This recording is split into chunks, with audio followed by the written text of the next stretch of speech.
এখন বাজে কয়টা বাজে গো? এখন বাজে প্রায় একটা। রাত 1টার সময়, মানে ওই পৌনে 1টার সময় ট্রেনটা ধরলাম আমরা। 7:55-তে ট্রেন ছিল আমাদের, ঠিক আছে? এত লেট করলো যে কিছু বলার নাই। তো ফাইনালি সিট পেলাম।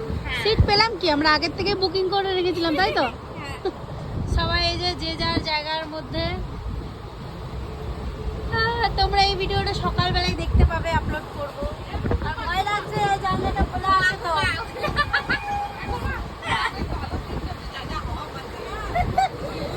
কাকি চলে আসো, চলে আসো। হাওয়া পাচ্ছ না? হাওয়া পাচ্ছ না? চলে আসো, চলে আসো। তো দেখো কত অন্ধকার গাইস, বাপ রে কি ভয়ঙ্কর অন্ধকার, ভয় লাগছে। কিন্তু ভালো লাগছে রাত্রেবেলায়, কিন্তু ভয়ও লাগছে। ভূতের ভয় লাগছে না, লোকের ঘুমে ডিস্টার্ব হবে বাবা। হ্যাঁ